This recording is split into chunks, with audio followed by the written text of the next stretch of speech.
Hi, I'm Alice. I own a $30 million luxury spa chain. But to my mom, I'm still just a failed nail tech. She tells people I'm between jobs.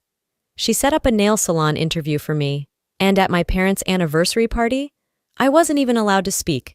They praise my siblings like royalty, while I sit invisible in a room I helped pay for. Then came the fake job application, the ruined deal, the rumors of bankruptcy, started by my own brother. And now my sister? She's trying to steal my investors. How did it get this far? Thanksgiving used to be my favorite holiday, until it became a parade of polite humiliation, wrapped in gravy and green bean casserole. I pulled into the driveway of my parents' home in Austin just before noon.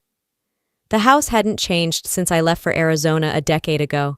Same red brick, same overgrown rose bushes my mom always said she'd trim.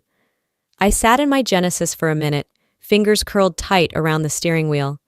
My heart thudded, not from nerves exactly, just the quiet dread of being treated like someone I no longer was. Inside, the scent of cinnamon and roasted turkey clung to every corner. My sister Celeste greeted me with a wide, camera-ready smile. "There she is," she said, patting my shoulder like I was a stray cat. "Still doing nails out west, huh?" I blinked, smiled like I didn't just get slapped in the face. "Hi, Celeste. Happy Thanksgiving." Tobias, my cousin, chimed in from the living room. "You still using glitter polish on old ladies in Scottsdale? Or have you upgraded to eyebrow threading?" Chuckles rippled through the room. I felt every eye glance past me, not at me. They didn't mean to be cruel. That was the worst part. Dinner was a buffet of passive-aggressive commentary. My uncle bragged about his real estate portfolio. Celeste announced her promotion. Again. I stayed quiet, chewing on my stuffing and swallowing down words far heavier. Then came the moment I should have expected. My mother, Lorelei, raised her wineglass and smiled my way. "Alice has always been so artistic. She still does nails, right? In Arizona?" A silence fell just long enough to sting. Tobias burst out laughing. "Hey, art's art, even if it's on toes." I didn't flinch. I just raised my own glass, smiled back and said, "Something like that." After dessert, Mom pulled me aside near the fridge, her voice syrupy sweet. "Honey, I met a lovely woman at the market. Her daughter owns a nail salon downtown. They're hiring. I told her you'd stop by Monday." I stared at her. My ears rang. She kept going. "It's a good location. You'd get walk-ins. And stability. Finally. 12 spas, 5 states, $30 million in annual revenue. But to her, I was still the girl who painted glitter stars on her teenage cousin's toes at Christmas. I didn't argue. I just nodded and walked outside. The stars were beginning to pierce through the sky, soft and cold. I wrapped my arms around myself and exhaled slowly. She never even asked what I do. She just assumed. And tonight, something inside me cracked. The invitation came in the mail 2 weeks later, all gold foil edges and cursive script. "Join us in celebrating Lorelei and Alaric Wynn's 40th wedding anniversary." Celeste's name was printed at the bottom as event coordinator, of course. I stared at it for a long minute before setting it aside on the counter. I almost didn't go. I thought about skipping it entirely, sending flowers instead. But then I imagined their smiles, the toasts, the speeches, and my empty chair. That would have been too easy for them. I needed to be there, if only to remind myself why I kept my success to myself. The event hall shimmered with crystal chandeliers and velvet runners. Everything about it screamed money. I wore a navy-sheath dress, simple, elegant, not flashy, but far from invisible. I walked in just as Celeste was directing the waitstaff. She barely looked at me before returning to her checklist. Tobias was already holding court at the bar, retelling some exaggerated story about a business deal in Miami. "Closed in 2 days. They begged me to take their money," he boasted. As I passed a group of ants near the floral arch, I caught the tail end of a sentence. "Celeste's new promotion will put her over 6 figures, so proud." No one mentioned me, not even in passing. I smiled, nodded when spoken to, asked polite questions. No one asked what I was working on, not even once. After dinner, the lights dimmed and the MC stepped up. "Now, a few heartfelt words from the Wynn children," he announced with practiced warmth. "Please welcome Celeste and Tobias." My name was never mentioned. Celeste took the mic first, glowing with self-importance. Mom and Dad taught me that hard work and polish open every door. I wouldn't be where I am without their example. She turned slightly, smiling toward the table where I sat, as if my existence were a decorative afterthought. Then Tobias launched into a story about a family vacation where I supposedly cried over a broken nail kit. Guess she knew early she'd be a beauty guru, he quipped. Laughter erupted. My champagne glass remained untouched. After the crowd moved toward dessert, I cornered Mom near the bathrooms. Why wasn't I included in the speech lineup? She looked genuinely puzzled. Sweetheart, you're still figuring things out. Let the others speak first. You'll have your moment. I didn't argue. What would have been the point? Later that night, back home in Scottsdale, I sat on my balcony, watching the city lights flicker like distant answers I didn't have yet. My mind wasn't swirling anymore. It was sharp, focused. If I wanted them to see me, I'd have to stop pretending I was small. I'd have to let them see exactly what I'd built and who they'd ignored all these years. They didn't forget me. They just never saw me to begin with. The email hit my inbox just after sunrise, while I was sipping black coffee and reviewing the Q1 rollout strategy for Etherea's Chicago branch. Thank you for your interest in joining the Glam and Glow sales team. We're excited to invite you for an interview. My stomach flipped. I hadn't applied anywhere. I scrolled down. The attached resume had my name, my old Arizona address, and a stripped-down version of my early career. Internships, retail jobs, even a typo in the summary. The cover letter was the giveaway. My daughter is looking for structure and stability. She's personable, creative, and eager to rejoin the workforce. Lorelei. The contact number was hers. I didn't slam my mug down or scream. I didn't reply or call. I closed my laptop, grabbed my keys, and drove. Past the city limits, past the boutique hotels and cactus-lined roads. I didn't have a destination. I just needed motion, silence. Eventually, I pulled into a viewpoint above the valley. I sat there, letting the engine tick cool and the morning sun bake the windshield. And I thought about those years in Los Angeles, renting a studio so small the kitchen doubled as my desk, working front desk at a gym by day, waitressing at night, taking business classes in between, pitching spa concepts to anyone who'd listen, and plenty who didn't. I thought about how I met Dorian, how we built Etheria from nothing. I thought about our first real investor meeting, how I wore thrifted heels and didn't blink when asked if I could run a business as a woman in wellness. Every moment had been intentional, every step earned, and still, my own mother saw me as someone who needed a part-time job folding towels at a beauty counter. When I finally drove home, the sun was setting behind the mountains. I walked into my condo and dropped my purse by the door. No music, no lights, just me and the view from the glass balcony. I stood in front of the wall where I'd hung every major milestone. The framed certificate from our first grand opening, the article in Spa and Beauty Monthly, the award for top female entrepreneur under 40. And still, she thinks I'm lost. She applied for a job for me. The words came out before I even heard the door open. Dorian stood in the hallway, frozen, a takeout bag in hand. He set the food down, walked over. You're kidding. I shook my head. His jaw tightened. You need to stop letting them write your story. He was right. But first, I needed to decide how mine would be told. I booked the flight to Dallas 2 days after the job application incident. The invitation came from Celeste, some upscale networking mixer with selective industry elites. Normally, I wouldn't have bothered. But something about her timing felt calculated, and I needed to know what game she was playing. I arrived at the event just after sunset, dressed in a clean-lined black dress with no logo, no sparkle, and no need to explain itself. The venue was full of clinking glasses and curated introductions. Everyone's handshake had an agenda. Celeste was already on stage, part of a Women in Business panel. Her blowout was perfect, her voice syrupy. I took a seat in the back corner, blending in like I always had at family events, seen but not centered. She smiled toward the crowd. A lot of young dreamers think opening a wellness spa is easy. Throw in a few candles, some eucalyptus, and voila, entrepreneur. Polite chuckles followed. Especially in places like Arizona, she added, eyes glinting as she sipped her wine. It wasn't a joke, it was a jab, and everyone around me laughed like they understood something I didn't. I stayed still. My glass remained in hand, untouched.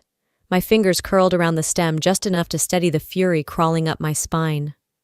Later, I spotted her leaning against the bar, laughing a little too loud, flirtatiously tossing her hair while chatting with a tall man in a tailored gray suit.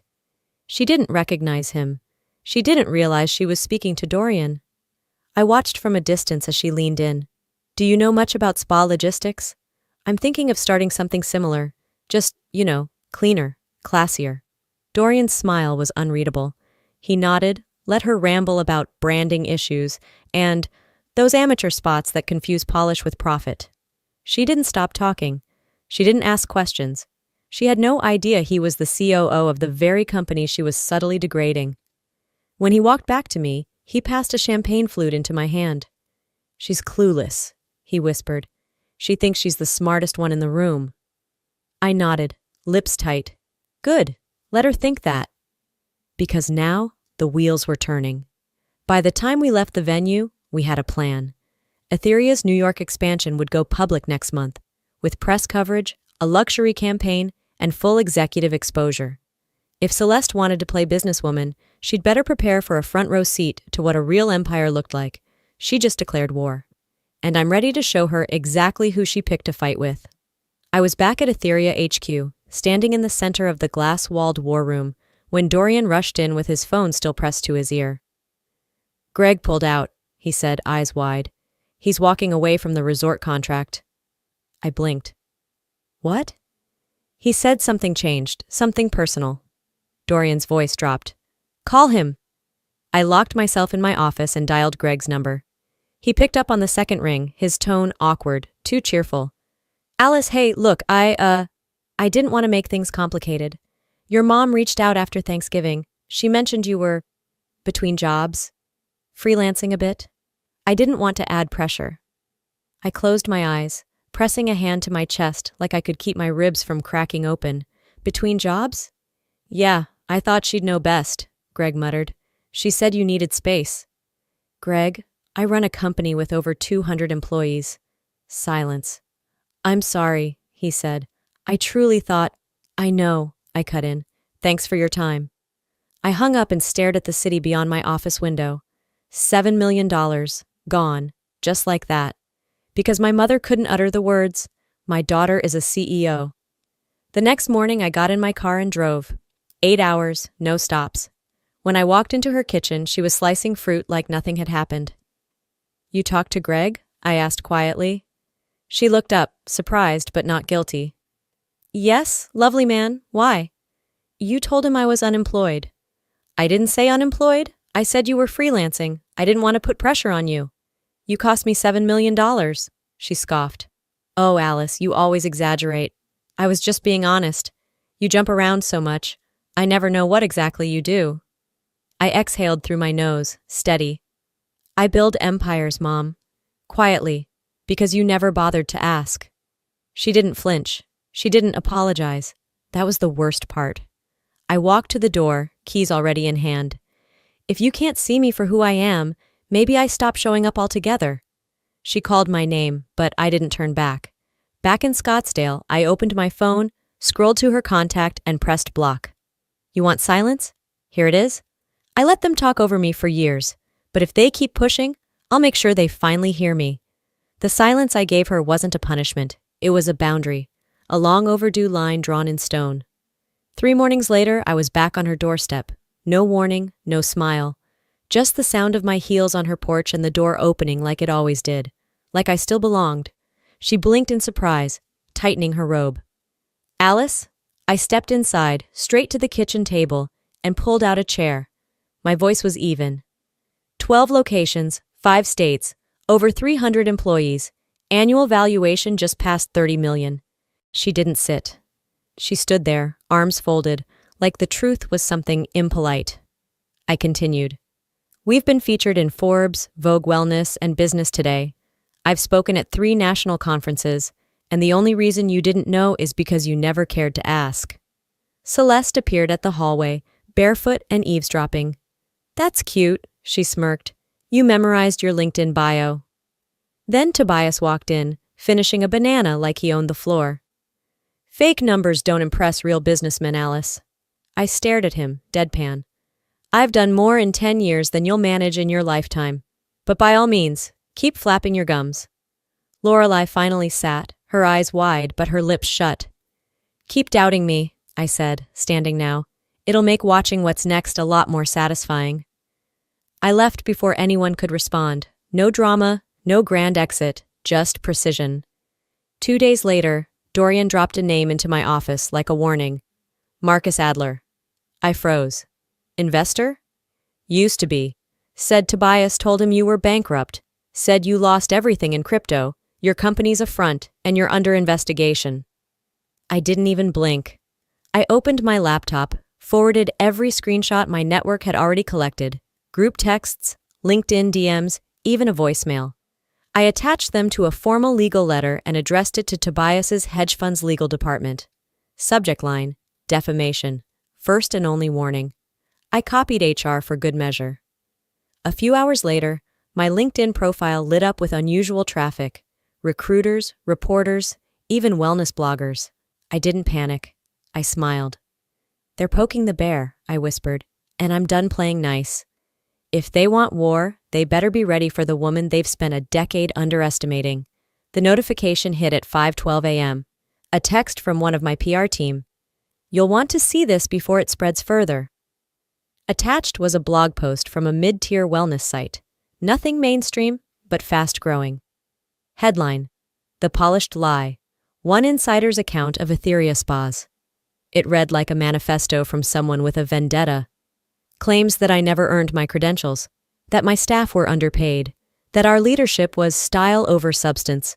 It quoted an anonymous source who described me as obsessed with aesthetics, allergic to reality. I sat up, phone clutched like a blade. Minutes later, the article was already being retweeted by influencers in the wellness space. Hashtags like #HashFraudInWellness began popping up. Dorian walked in with coffee. He took one look at my face, set the mug down slowly. They're not holding back anymore. No, I said. They aren't. We alerted PR. A calm, professional statement went out within 2 hours. We categorically deny the claims in this anonymous piece. Our team remains proud of our work, and our values stand firm. But I knew this wasn't just an article. It was planted. Later that afternoon, I drove to my father's house. I needed one ally left in that family, just one. But as I stepped through the threshold, I heard her voice before I saw her. Spa meets finance, scaled but boutique. I'm calling it Aura. Celeste, pitching Dad, in his office, using my blueprint with a different name and a little lavender twist. I stood in the doorway, silent, watching him nod, slowly, arms crossed, but eyes interested. $250,000, she said. Just the seed. I'll double it by Q2. I stepped in. You're funding her now? Dad looked at me, startled. Alice. Celeste turned with a smirk. Oh, hi. Just giving him options. That's what good daughters do, right? I ignored her. You think my reputation's shaky, so you're putting your chips on her? He didn't speak. That was worse than yelling. I stared at him, then at her. If you invest in her, I said quietly, don't bother showing up when we cut the ribbon in Manhattan. No one stopped me as I walked out. Time to end this, on my terms, in front of everyone. The Morrison and Keene boardroom looked exactly how I expected. Glass walls, polished steel accents, a skyline view worth 7 digits. I stood behind the mirrored partition, arms crossed, watching Celeste work the room. She was in full performance mode, tailored blush suit, crisp slideshow, fake humility. This is more than just wellness, she declared. It's about elegance, accessibility, and empowerment. That's why I'm calling it Celestia, something that elevates. The partners nodded politely. She had rehearsed this. I recognized half the buzzwords from my own early pitches, except she was pitching them back to me. One of the board members tapped a pen against his notepad. Thank you, Miss Wynne. Before we continue, we'd like to loop in one more interested party. Celeste's brow twitched. Excuse me? I stepped into the room, black suit, hair slicked, folder in hand. Her jaw didn't drop, but her hands curled slightly on the table. What are you doing here? I smiled as I pulled up a chair. You're not pitching to Morrison and Keene, you're pitching to Etheria Spas, and I'm the one who signs those deals. Silence. I opened the folder, laid out our expansion map, East Coast schedule, revenue growth, 12 locations, national brand recognition, Forbes Wellness Empire to watch. Celeste didn't blink, but the pink in her cheeks deepened. You've been sitting on this. No, I corrected. I've been building it. She reached for her water glass, but her hand shook. You don't have to humiliate me? This isn't humiliation, I said coolly. This is what happens when you try to take shortcuts through someone else's mountain. The lead investor cleared his throat. Miss Celeste, thank you, but we'll be continuing with our original agreement. By the time I stepped into the reception afterward, the press release was live. Etheria Spas partners with Morrison and keen to launch luxury flagship in Manhattan. Champagne flutes clinked around me. Dorian joined my side. Across the room, Celeste stood frozen, her smile sharp but her eyes blank. I turned to her, raised my glass slightly. This was just the soft landing. I could have crushed you. The sky over Manhattan was steel blue, streaked with early sun, and I was already dressed before my alarm buzzed. Today wasn't about revenge. It wasn't even about pride. It was about arrival. From the penthouse suite overlooking Fifth Avenue, I could see the awning of our flagship Etheria Spa. Cameras were being set up, velvet ropes pulled tight. The city moved around me, fast and sharp, but I felt still. A soft knock on the door broke the quiet. Someone's here, my assistant whispered. Says she won't stay long. I opened the door and found my mother. She looked smaller than I remembered. No makeup. A black coat she clutched like armor. I won't make a scene, she said, voice almost steady. I just wanted to say you did it, and I didn't help. That's on me. No tears, no justification, just that. I nodded, unsure if I could speak without breaking. Later, when I stood at the podium, a sea of reporters and cameras aimed at me, I didn't talk about wealth or vision. I talked about belonging. I built this not because I was encouraged, but because I wasn't. Sometimes the empire comes after the war, and sometimes the war is being told you're too small to try. The crowd clapped, but I only looked at the front row, where my mother sat silently. She didn't stand, she didn't cheer, but she wiped a tear with her thumb and held my gaze. Afterward, I caught a glimpse of Alaric nodding politely before slipping away. Celeste hovered by the exit, pretending not to watch. Tobias never showed. Before Mom left, she pressed a folded piece of paper into my palm. Inside it read, I'm proud of you, even if I never said it right. Back in my suite, I poured myself a drink and stared out at the city I'd claimed. Closure doesn't always roar. Sometimes it whispers, and this one whispered, Enough. I may carry the scars, but I earned every one of them, and they're mine. Maybe your family never clapped for you. Maybe they didn't believe in your dreams, or they mistook your silence for weakness. I've lived that. And what I've learned is this. You don't need their applause to build something extraordinary. You just need to believe in it enough to keep going when no one else sees the vision but you. I spent years proving I was more than their assumptions. Not because I needed their approval, but because I finally understood I deserved my own. And if you're out there fighting a quiet battle, in your career, your home, your heart, let me tell you this.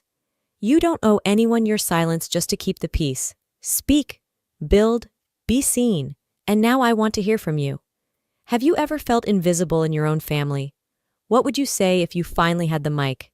Tell me in the comments, even just drop a 1 if this story hit home. Or tell me what city you're watching from so we can connect.